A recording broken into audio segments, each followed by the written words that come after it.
Assalamualaikum warahmatullahi wabarakatuh. Perkenalkan, saya Nuri Yuliani dengan NIM 2103331 dari Prodi Pendidikan Fisika.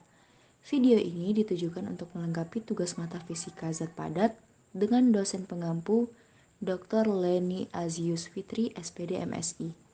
Maka, pada video ini kita akan membahas sebuah terobosan teknologi yang sangat menarik, yaitu single atom transistor.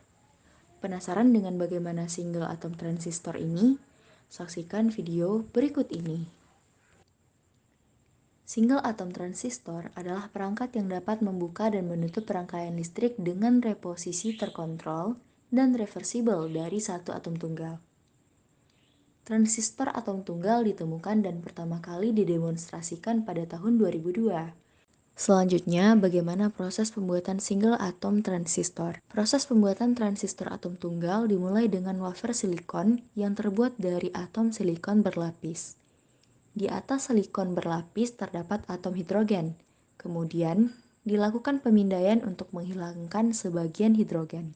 Gas fosfin diarahkan ke permukaan, kemudian menempel di tempat hidrogen telah dihilangkan. Molekul fosfin terpecah, dan atom fosfor menggantikan satu lapisan ke dalam kisi silikon. Kemudian ditambah lapisan silikon di atasnya dan hidrogen dihilangkan, dan kisi-kisinya dipanggang untuk menghilangkan cacat apapun. Kemudian ditambahkan lapisan silikon lagi di atasnya. Untuk membuat kontak, logam palladium diaplikasikan ke permukaan di lokasi tertentu, palladium dipanaskan, berdifusi ke dalam silikon dan menciptakan daerah silisida palladium. Daerah ini memungkinkan para peneliti untuk melakukan kontak listrik dengan atom fosfor yang terkubur. Selanjutnya, bagaimana prinsip kerja dari single atom transistor? Pada dasarnya, single atom transistor memiliki 3 komponen utama yang sama dengan transistor. Yang pertama, sumber atau source, yakni tempat di mana arus elektron dimulai. Yang kedua, gerbang atau gate, yakni pengendali arus yang mengalir dari sumber ke saluran. Yang ketiga, saluran atau drain, yakni tempat di mana arus keluar setelah melewati saluran.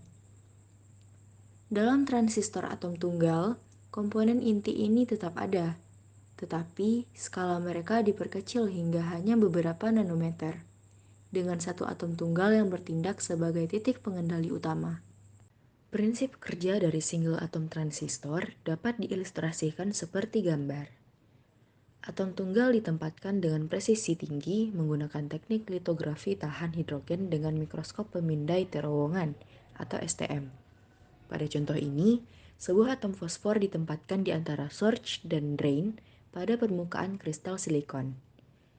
Atom fosfor ini ditempatkan pada permukaan kristal silikon yang terdiri dari bola-bola silikon.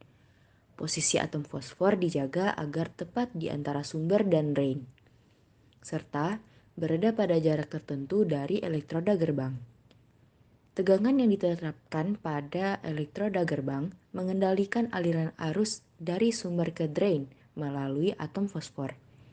Ketika tegangan gerbang diterapkan, arus listrik mengalir melalui atom fosfor, memungkinkan single atom transistor berfungsi sebagai saklar yang dapat menyalakan atau mematikan arus listrik. Saat tegangan gerbang berada di bawah ambang batas tertentu, atom fosfor bertindak sebagai titik kuantum dan aliran arus menunjukkan efek blokade Coulomb. Atom fosfor dapat berada dalam 3 keadaan muatan yang berbeda. Yang pertama, pada 0 elektron atau D+, yang kedua 1 elektron atau D0, atau 2 elektron atau D-. Transisi antar keadaan ini menghasilkan perubahan konduktivitas yang terkait dengan efek blokade Coulomb.